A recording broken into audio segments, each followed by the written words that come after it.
사랑과 은혜가 풍성하신 하나님 아버지, 오늘도 당신의 음성을 들려주시기 위해 저희를 이 자리로 불러주시니 감사드립니다. 오늘 들려지는 이 말씀이 단순한 지식이 아니라 우리를 살려내는 생명의 씨앗이 되게 하여 주시고 세상 걱정으로 가득한 심령 위에 은혜의 담비를 허락하여 주옵소서. 감사드리며 우리를 위해 하늘의 미랄이 되신 예수 그리스도의 이름으로 간절히 기도하옵나이다. 아멘. 오늘도 하나님의 음성을 사모하며 이 자리에 오신 여러분들을 환영하고 축복합니다. 우리 옆에 계신 분들과 따뜻한 눈빛으로 이렇게 인사하고 시작하겠습니다. 당신은 하나님의 소중한 사람입니다. 당신은 하나님의 소중한 사람입니다. 이 시간 생명의 말씀이 우리 마음의 깊은 곳에 심겨져 삶 가운데 아름답게 열매 맺기를 주님의 이름으로 축복합니다. 아멘. 여러분 혹시 무드셀라라는 나무의 이야기 한번 들어보셨습니까? 1960년대 이스라엘의 고고학자들이 유대 광야의 마사다 요새를 발굴하던 중에 오래된 대추야자 씨앗을 발견했습니다. 성분 분석을 해보니까 놀랍게도 그 씨앗은 바로 헤롯 왕 시대, 즉 예수님 당시의 씨앗으로 밝혀지게 되죠. 무려 2000년 동안이나 차갑고 어두운 땅 속에 묻혀져 있었던 것입니다. 이 씨앗은 이후 40년 동안 연구용으로 보관되어 있었는데 한 식물학자가 2005년도에 저 씨앗에 혹시 생명이 남아있지 않을까? 라는 생각에 조심스럽게 씨앗을 흙에 심고 매일 물을 주었다고 합니다. 그런데 참으로 놀라운 일이 벌어지게 되는데 얼마 지나지 않아 놀랍게도 그 씨앗에서 푸른빛의 초록빛의 싹이 돋아나기 시작한 것입니다.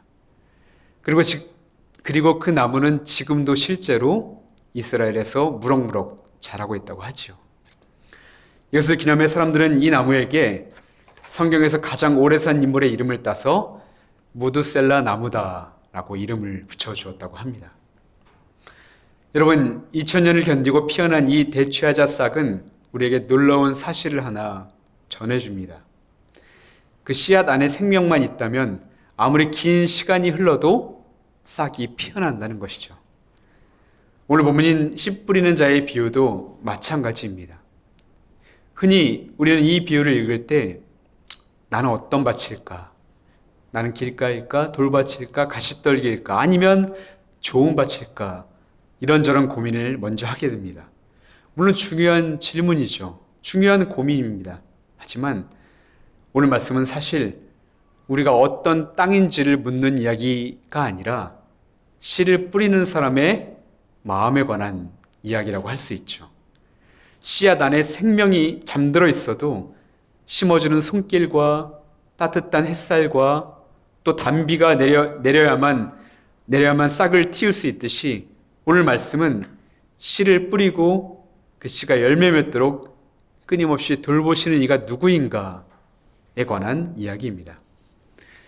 그렇다면 여러분, 이 사람은 왜 그렇게 아낌없이 이곳저곳에 끊임없이 씨를 뿌렸을까요? 그리고 그 씨에 담긴 비밀은 과연 무엇일까요? 이제 그 답을 찾기 위해 함께 말씀으로 들어가 보겠습니다. 오늘 우리가 읽은 마태복음 13장은 예수님의 천국 비유장으로 잘 알려져 있습니다. 예수님이 갈릴리 바닷가에 계실 때 수많은 사람들이 자신에게 몰려오자 예수님은 배에 올라타 앉으시고 그 해변에 서 있는 사람들을 향해 이제 오늘 비유를 말씀하시게 되죠. 당시 이스라엘 사람들에게 그 농사라는 것은 그들에게 가장 익숙한 그런 삶의 모습이었습니다. 주님은 그들이 매일 마주하는 그 평범한 일상을 통해 눈에 보이지 않는 하나님 나라의 비밀을 그들에게 설명해 주고자 하셨던 것입니다. 그런데 주님이 이 비유를 말씀하시는 그 시점이 중요한데 이때는 종교 지도자들의 반대가 아주 극에 달했을 때였고 제자들조차도 예수님의 사역의 성공 여부에 의문점을 갖던 때였습니다. 겨우 우리 12명만 데리고 말씀만 전하시는데 어떻게 세상을 바꿀까? 저 완고한 사람들의 마음을 과연 예수님이 바꿔놓으실 수 있을까? 이런 불안함 속에 있는 이들에게 주님은 씨 뿌리는 자의 비유를 통해 결과가 보이지 않는 것 같아도, 지금은 결과가 없는 것 같아도 씨 뿌리는 이의 행위 자체에 엄청난 능력이 있으며 그 씨앗은 반드시 세상을 바꿔놓을 것이다 라는 확신을 말씀을 듣는 모든 이들에게 전해주고자 하셨던 것입니다. 말씀을 시작하며 우리는 먼저 이 비유에서 이 씨가 무엇인지, 이 씨가 무엇을 가리키는 것인지 한번 살펴봐야 합니다. 본문 19절에 나오듯 예수님은 그 씨를 천국 말씀이라 설명하고, 평행 본문인 마가복음 4장 14절에서는 뿌리는 자는 말씀을 뿌리는 것이다 라고 말씀하며, 누가복음 8장 11절에서는 씨는 하나님의 말씀이요 라고 말씀합니다. 즉 씨는 하나님의 말씀을 의미하죠. 씨앗은 작고 연약해 보이지만 그 안에 생명을 품고 있듯이 하나님의 말씀 또한 우리 마음밭에 뿌려질 때 믿음을 일으키고 풍성한 생명의 열매를 맺게 하신다는 것입니다. 그런데 여러분, 문제는 다른 것이 아니라 그 씨가 떨어지는 땅입니다. 4절부터 보면 예수님은 4가지의 땅을 말씀하시잖아요. 길가, 돌밭, 가시떨기, 좋은 땅입니다. 서론에서 말씀드렸듯 많은 사람들이 이 말씀을 읽고 나는 어떤 땅일까? 라고 생각하며 어떻게든 좋은 땅이 되기 위해서 결심하고 노력하죠. 그러나 이 4가지 땅은 단순히 4종류의 사람을 나누는 말씀이 아니라 바로 우리 안에 있는 4가지의 마음을 모두 표현하는 그런 말씀이라 할 수 있습니다. 첫 번째는 길가와 같은 마음입니다. 이는 사람들의 발길에 오래 밟혀 씨앗이 뿌리 내릴 틈조차 없을 정도로 딱딱해져 버린 상태. 즉 하나님의 말씀을 열심히 귀로는 듣지만 세상의 기준과 자신의 판단을 더 굳게 붙드는 마음을 뜻합니다. 두 번째는 돌밭으로 말씀을 듣고 기뻐하지만 돌 때문에 말씀이 뿌리를 내리지 못하는 상태를 말합니다. 21절을 보면 예수님은 이런 사람을 가리켜 말씀으로 말미암아 환난이나 박해가 일어날 때 곧 넘어지는 자라고 말씀하죠. 그러니까 말씀을 들을 때는 아주 기쁘게 받아들이고 또 은혜를 받았다고 고백하지만 그 말씀대로 살아가다가 어떤 손해를 보거나 사람들의 오해를 받거나 질타를 받거나 또 내 욕심과 자존심을 내려놓아야 할 때가 오면 말씀을 붙들지 못하고 다시 한번 쉽게 무너져 버리는 그런 사람을 의미합니다. 세 번째는 가시떨기인데 저는 이 가시떨기가 가장 위험하다는 생각이 들었어요. 왜냐하면 겉보기에는 가장 멀쩡해 보이기 때문입니다.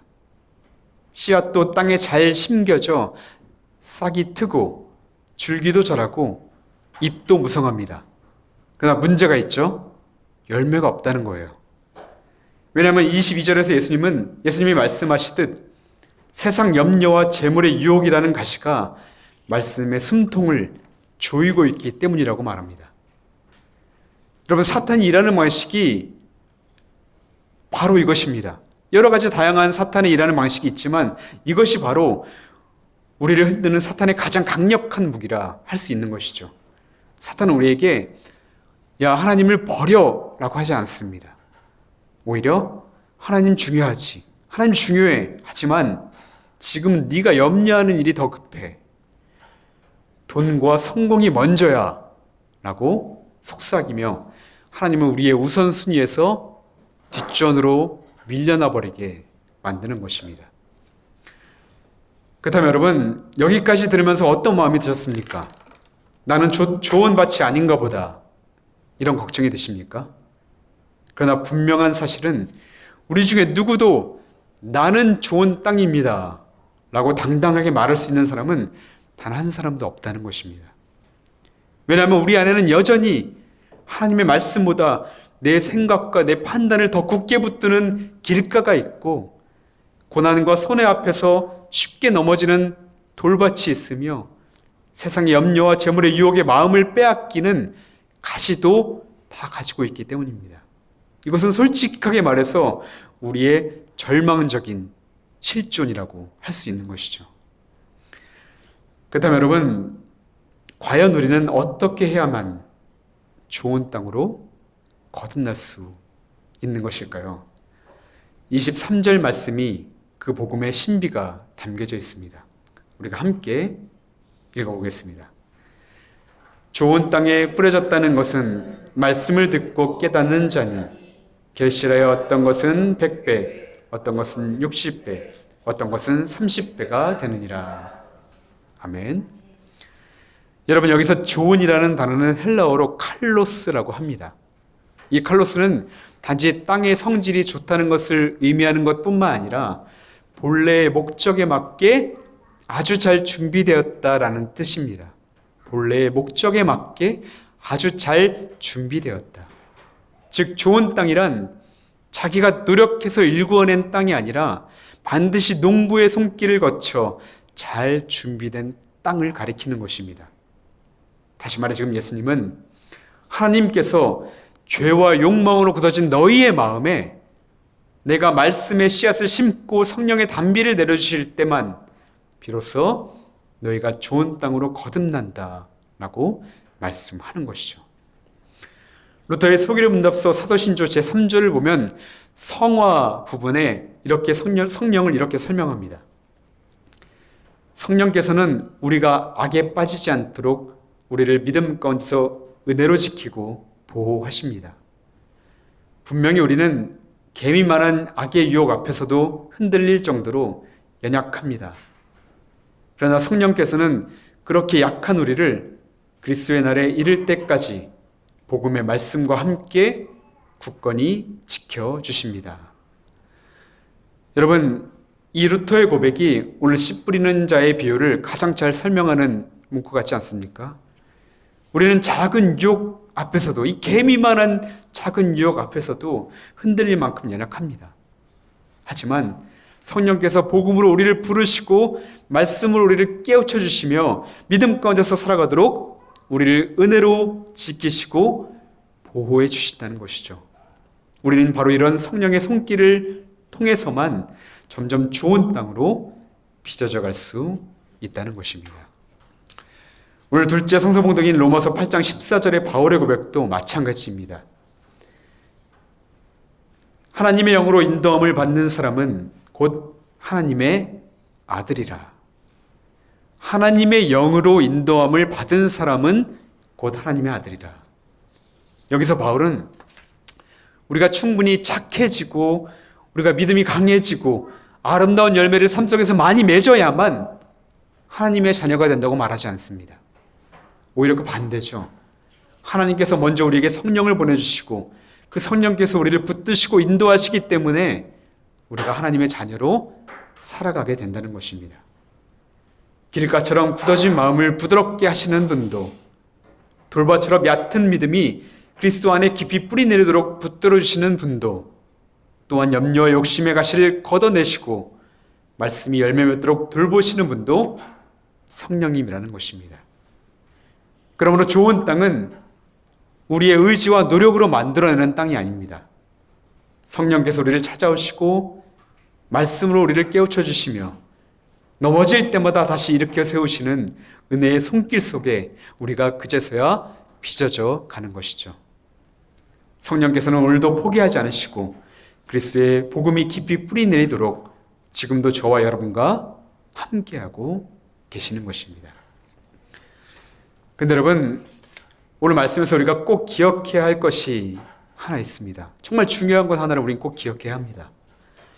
성령께서 우리를 좋은 땅으로 빚어가실 수 있는 것은 먼저 우리를 위해 땅에 떨어져 죽으신 하늘의 미랄이 있었기 때문이라는 것을 말이죠. 요한복음 12장 24절은 말씀합니다. 하늘의 밀이 땅에 떨어져 죽지 아니하면 하늘 그대로 있고 죽으면 많은 열매를 맺느니라. 이 말씀은 농사의 법칙을 이야기하시는 것이 아니라 예수님이 걸어가실 십자가의 길을 의미하는 말씀입니다. 주님은 죄인인 우리를 살리시기 위해 당신의 온 삶을 복음의 씨앗으로 내어주셨습니다.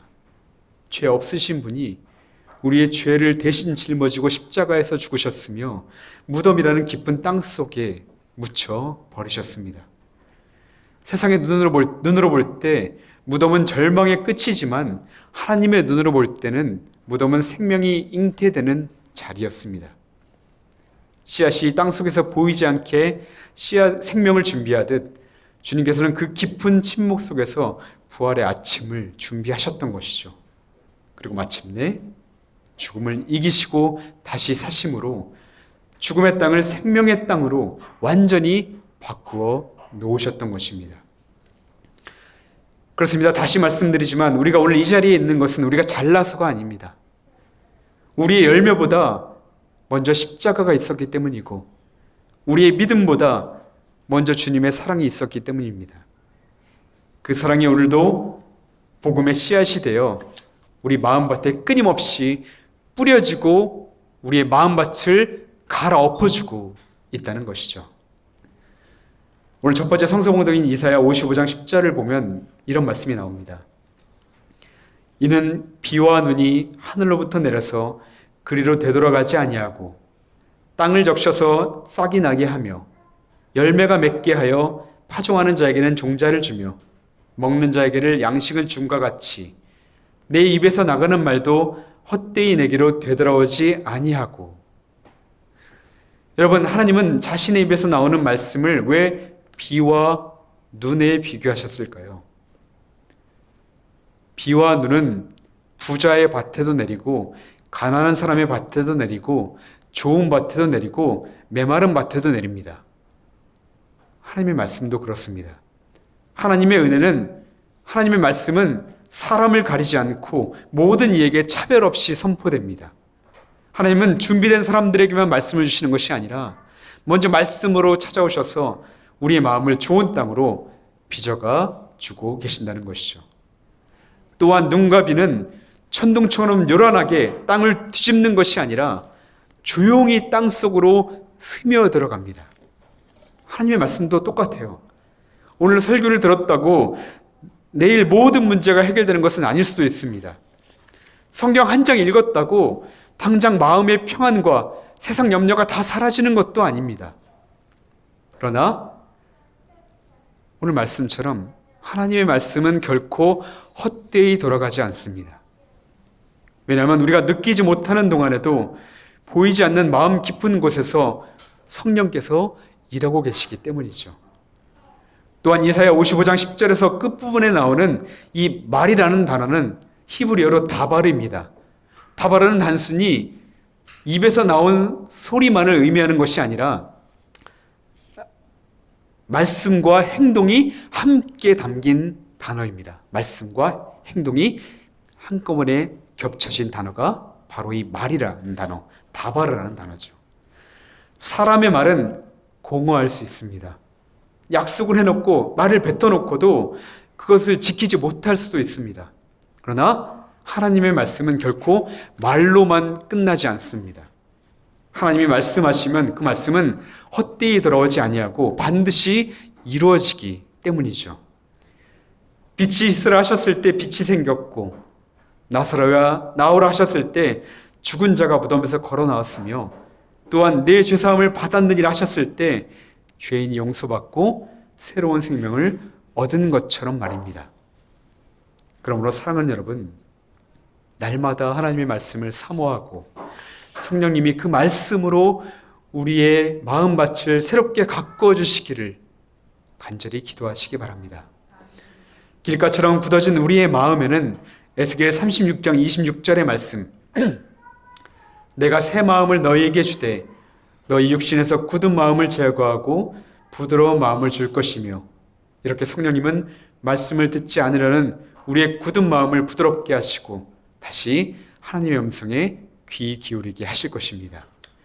또 돌밭처럼 고난 앞에서 쉽게 흔들리는 우리에게는 골로새서 2장 7절의 말씀 그 안에 뿌리를 박으며 세움을 받아 교훈을 받은 대로 믿음에 굳게 서서 감사함을 넘치게 하라.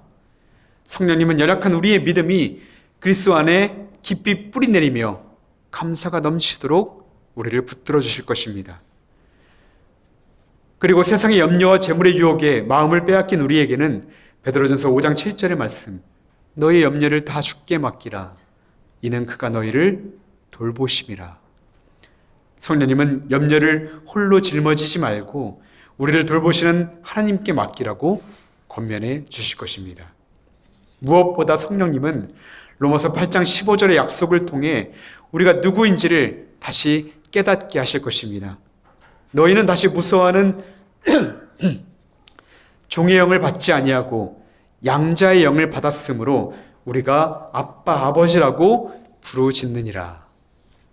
아무 자격 없는 우리를 값없이 하나님의 자녀로 삼아주시고 죄와 죽음에 사로잡힌 종이 아니라 이제는 하나님을 아빠 아버지라 부르는 하나님의 자녀로 살아가게 하시는 것이죠. 바라기는 우리 안에 길가와 같은 완고함과 돌밭과 같은 연약함과 가시떨기와 같은 염려가 여전히 남아있을지라도 우리는 버려진 땅이 아니라 하나님의 손에 붙들린 사랑받는 당신의 자녀임을 꼭 기억하시기를 바랍니다. 그렇게 매 순간 은혜를 허락하시는 하나님을 더욱 의지하며 살아가는 저와 여러분 되기를 주님의 이름으로 간절히 축복합니다. 아멘. 이제 말씀을 맺고자 합니다. 오늘 본문의 마지막인 마태복음 13장 23절은 말씀을 듣고 깨달으면 100배, 60배, 30배의 결실을 맺게 될 것이라고 말씀합니다. 여기서 100배, 60배, 30배라는 이 숫자는 누가 더 크고 훌륭한 신앙을 가졌는지를 겨루는 성적표가 아닙니다. 하나님의 은혜가 우리 삶에 가득 차올랐을 때 나타나는 자연스러운 결과라고 할 수 있는 것이죠. 여러분, 우리에게 있어서 가장 큰 은혜가 무엇입니까? 바로 우리를 하나님의 자녀로 삼아주신 구원의 은혜입니다. 그리고 그 구원의 은혜를 입은 자는 이제 삶의 자리에서 또 다른 열매를 맺기 시작합니다. 또 다른 은혜가 맺혀지기 시작합니다.